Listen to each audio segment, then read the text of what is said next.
South Korean workers earlier detained by U.S. federal agents are scheduled to soon board the charter flight back home. Our senior correspondent Oh Soo-young is standing by live on the line with the latest from the Foreign Ministry here.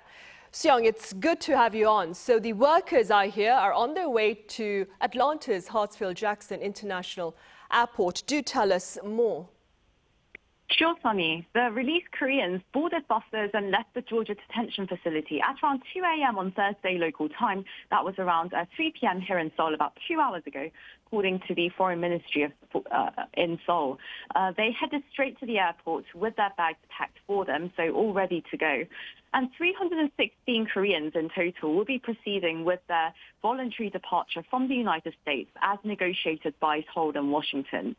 As the two governments have not specified their individual visa status nor the legality of their stay in the U.S., it seems that they've avoided gaining an immigration violation record or any disadvantages should they later want to re-enter the United States. One person is reportedly staying behind as they have a permanent residency in the country.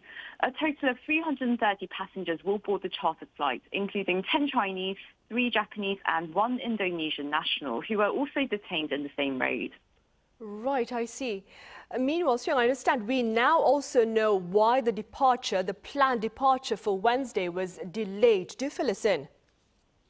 Sure. So Seoul officials say that the Wednesday departure plan was paused by none other than U.S. President Donald Trump.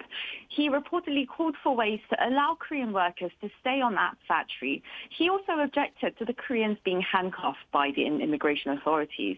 Regarding the mass arrest, the President and the White House have commented on the value of foreign investment in America, especially in the semiconductor and battery sectors, emphasizing the need to hire and train American workers, of course, but also acknowledging the need for skilled foreign workers in the initial stages.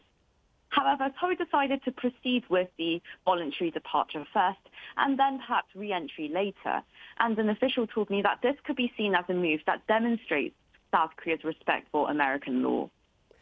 Right, and before you go, do tell us about the talks between Foreign Minister Cho Hyun and his U.S. counterpart Marco Rubio. Soo-young. Yes, according to our foreign ministry, the two officials met on Wednesday at the White House. The two sides confirmed the arrangement for the detainees' voluntary departure, with Foreign Minister Cho Hyun suggesting the creation of a working group on visa-related issues. The visa-related working group was discussed at the Korea-U.S. Foreign Ministers meeting, and consultations will continue at the working level going forward. As a matter of principle, we believe the United States has also agreed. Well, we can assume that Seoul will press for new visa tracks to accommodate South Korean companies' needs to set up their operations in the United States. Compared to America's other trade partners, such as Canada, Mexico, Australia, and Singapore, Seoul has no dedicated visa programs for professionals.